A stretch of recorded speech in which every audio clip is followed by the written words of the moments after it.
सरकार विशेष तौर पर बांकीपुर जनता के लिए योजनाओं के माध्यम से काम करेगी और कोई न कोई आगे चल में एक महत्वपूर्ण वैसा साथी चुना जाएगा जो आदरणीय नितिन नवीन जी के नहीं रहने के बाद उसके काम को ईमानदारी और निष्ठा के साथ देखे और जनता की सेवा करे, बांकीपुर की जनता को।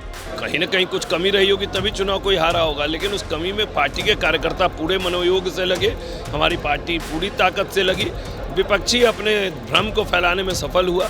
और आप भी आज आरजेडी और महागठबंधन के कार्यकर्ता भारतीय जनता पार्टी को हराने के लिए आप ऐसे व्यक्ति का साथ दिए जिसको आप लोग खुद कहते थे कि वो झूठा है, फरेबी है, सब कहते हुए भी आप लोग शिफ्ट करा दिए। तो आप अपना हाल देखिए कि आगे आपका कहीं कांग्रेस का हाल ना हो जाए। हम 537 सीओ और 101 DCLR 38 ADM के साथ एक फिर से समीक्षा बैठक कर रहे हैं और उस समीक्षा बैठक में अब क्या क्या चीज और सुधार करने की आवश्यकता है।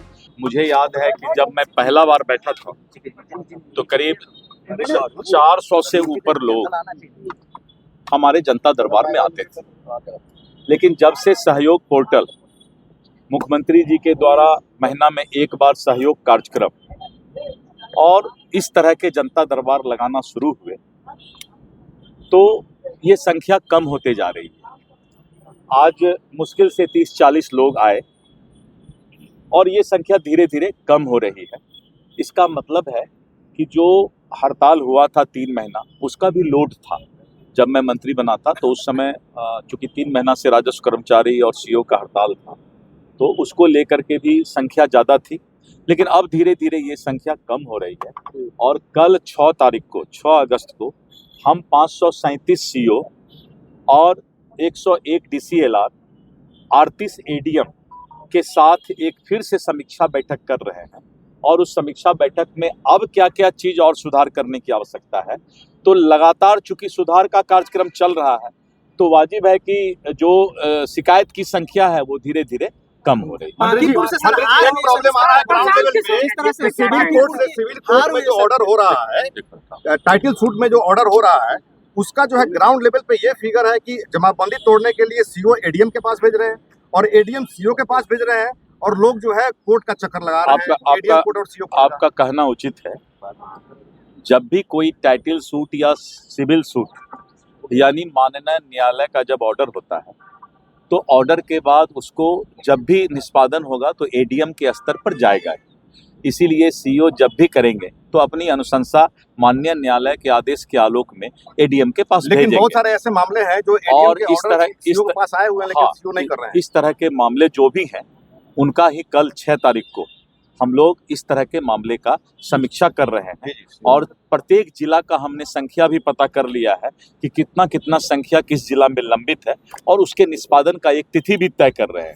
और मुख्य जो हमारा है कि 15 अगस्त को 30,000 भूमिहीन को हम बासगित पर्चा देने जा रहे हैं। पूरे हिंदुस्तान में, देश में ये पहली बार है कि एक साथ इतनी बड़ी संख्या में भूमिहीन व्यक्ति को भूमि दिया जाए। माननीय अध्यक्ष जी, माननीय संगठन मंत्री जी और माननीय मुख्यमंत्री जी के साथ बांकीपुर के जो महत्वपूर्ण महानगर कार्यकर्ता उनके साथ चर्चा हुई जो चुनाव में लगे हुए थे।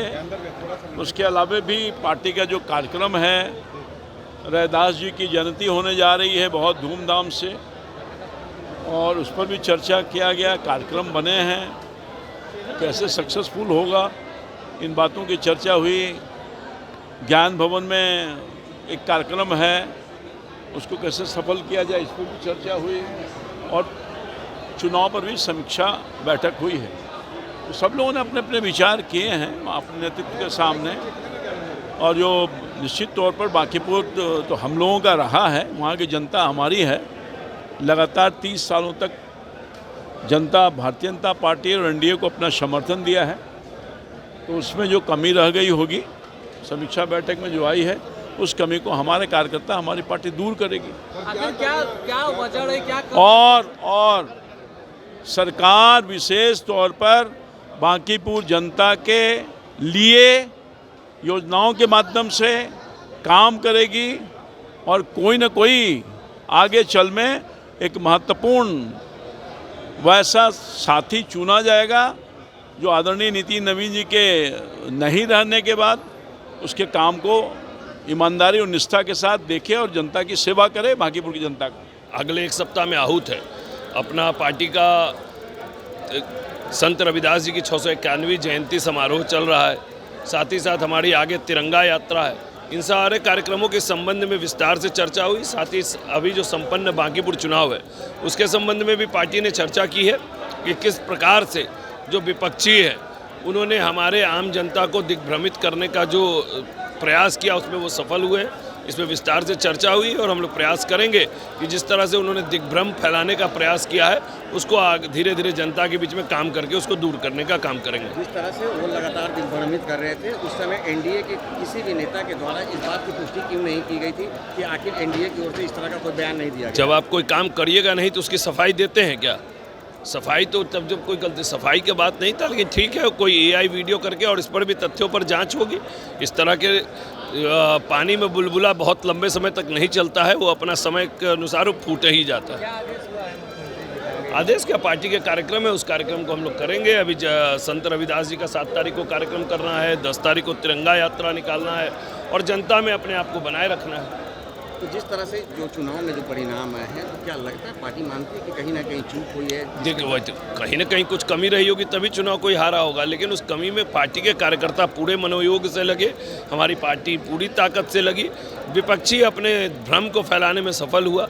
भ्रम बार बार नहीं फैलाया जा सकता है, इस बार सफल हो गए हैं, लेकिन उनको समय पर जनता जवाब देगी। अगले चुनाव में क्या उम्मीद है? अगला चुनाव क्या समय पर ही, अभी तो अगले 6 महीने में बात करिए, उनको स्वयं जनता जवाब देगी। उन्होंने कहा था बांकीपुर को बेंगलुरु बना दें। हाँ तो अब बताएं ना, जो आदमी अपने चुनाव जीतने के घंटे के भीतर बदल गया हो, ये बात जनता को पूछनी चाहिए।